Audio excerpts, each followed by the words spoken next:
Hola, ¿una persona rebelde disfruta realmente de vivir en rebeldía? Bienvenido, un agradable privilegio tener su compañía para el estudio de hoy.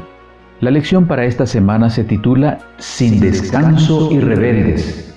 En ella encontramos que la rebelión produce una extraña inquietud en la vida, especialmente cuando nos rebelamos contra Dios, lo que muestra falta de fe y de dependencia de Él. El versículo para memorizar lo encontramos en 1 Corintios 10:11.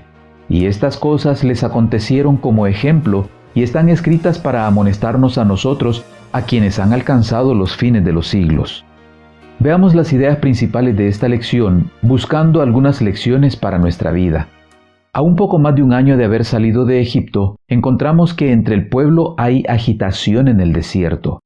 Israel había sido liberado y conducido milagrosamente por Dios. Cuando llegaron al lugar al que llamaron Tabera, después de partir del Sinaí, la gente extranjera que se mezcló con ellos tuvo un vivo deseo, y los hijos de Israel también volvieron a llorar y dijeron: ¿Quién nos diera a comer carne?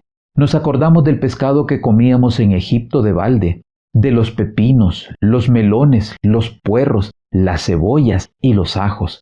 Y ahora nuestra alma se seca, pues nada sino este maná en nuestros ojos, como dice en Números 11, 4-6. Curiosamente recuerdan lo que comían, según dicen ellos, de balde. Pero como esclavos que eran, ¿comían gratuitamente? Se les olvidó todo el maltrato recibido y las privaciones soportadas que los hicieron clamar por liberación. Desde su salida de Egipto, Dios les había provisto cuidados y alimento en el desierto, pero ellos estaban inconformes, pedían algo más. Moisés acude a Dios y le pide en Números 11:11, ¿por qué has hecho mal a tu siervo? ¿Y por qué no he hallado gracia en tus ojos que has puesto la carga de todo este pueblo sobre mí? Dios escuchó las quejas del pueblo y a Moisés. Pero es obvio que la insatisfacción del pueblo iba más allá del apetito y de los deseos de satisfacerlo. Pedir carne solo era el detonante del descontento, las inquietudes y el enojo a causa de la conducción de Dios por medio de Moisés. Era rebeldía. Si constantemente nos estamos quejando y lamentando en contra de Dios y de lo establecido por Él, podríamos también caer en lo mismo. El descontento es contagioso. En Números 12, 1 y 2 se nos cuenta que María y Aarón hablaron contra Moisés a causa de la mujer cusita que había tomado, porque él había tomado mujer cusita, y dijeron: ¿solamente por Moisés ha hablado Jehová? ¿No ha hablado también por nosotros? Y lo oyó Jehová. En realidad, el disgusto de ellos iba más allá de la esposa de Moisés. Y aunque la queja no es el fondo del asunto, es lamentable que expresara discriminación. El problema real era que se sentían amenazados por la formación de nuevos líderes que consideraban les traería pérdida de poder. La respuesta de Dios que encontramos en los versículos 4-13 de Números 12 permite ver que el don profético no es un arma para ejercer poder.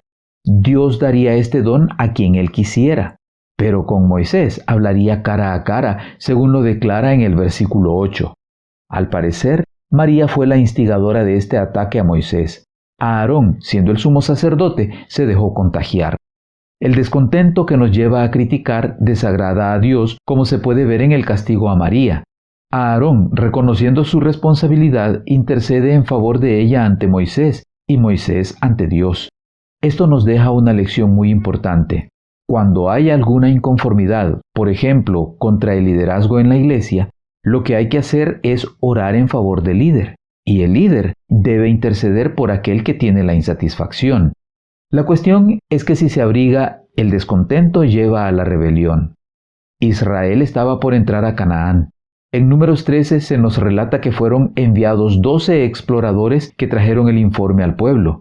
Aunque reportaron que la tierra tenía las cualidades y virtudes que Dios les ofreció, dijeron que los habitantes eran fuertes, por lo que no podrían luchar contra ellos. Pero luego le dieron vuelta al informe, asegurando que es tierra que traga a sus moradores, y todo el pueblo que vimos en medio de ella son hombres de grande estatura, como dice en el versículo 32. ¿Sería que los 10 exploradores que adoptaron esta posición necesitaban un poco de descanso y sueño, por falta de lo cual tomaron malas decisiones? Caleb dijo al pueblo lo que registra Números 14, 9 y 10. no seáis rebeldes contra Jehová, ni temáis al pueblo de esta tierra, porque nosotros los comeremos como pan. Su amparo se ha apartado de ellos, y con nosotros está Jehová, no los temáis. Entonces toda la multitud habló de apedrearlos. Un informe sesgado, como el de los 10 espías, fomenta el descontento, lo que genera rebelión y al final muerte. Y como el pueblo estaba dispuesto a apedrear a Josué y Caleb, Dios se manifestó. Tenemos que reconocer que la rebelión no era contra Moisés, Josué y Caleb, sino contra Dios mismo. En esta circunstancia crítica, el pueblo necesitaba un intercesor. Dios le dice entonces a Moisés que va a destruir al pueblo y que lo pondría a él sobre gente más grande y fuerte en Números 14, 11 y 12. Pero la reacción de Moisés es apelar al carácter bondadoso de Dios y le dice lo que registran los versículos 18 y 19. Jehová, tardo para la ira y grande en misericordia, que perdona la iniquidad y la rebelión, aunque de ningún modo tendrá por inocente al culpable, que visita la maldad de los padres sobre los hijos hasta los terceros y hasta los cuartos. Perdona ahora la iniquidad de este pueblo según la grandeza de tu misericordia, y como has perdonado a este pueblo desde Egipto hasta aquí. Moisés se convierte en un intercesor, un tipo de Jesús, suplicando el perdón de los rebeldes. Dios perdonó al pueblo así como está listo ahora para perdonarnos por la intercesión de Jesús. La gracia de Dios permitió a Israel recibir una nueva oportunidad, como también se nos ofrecen nuevas oportunidades a nosotros por pura gracia. Con todo, el pueblo debía enfrentar las consecuencias de su rebelión. Vagarían por el desierto 1 año por cada día que tomó la exploración, sin poder entrar a la tierra prometida. A pesar de todas las manifestaciones del poder y la gracia de Dios presenciadas por ellos, no habían aprendido a confiar en Él. No estaban listos para dar a conocer a su libertador. Con el afán de evitar las consecuencias, el pueblo rebelde enfrentó fe versus presunción. Cuando se les dijo que vagarían por el desierto los próximos 40 años, donde serían consumidos y morirían, se levantaron por la mañana y subieron a la cumbre del monte diciendo: «Henos aquí para subir al lugar del cual ha hablado Jehová, porque hemos pecado», como registra Números 14:40. Al reconocer «hemos pecado», lo hacían porque estaban arrepentidos o porque querían evitar las consecuencias.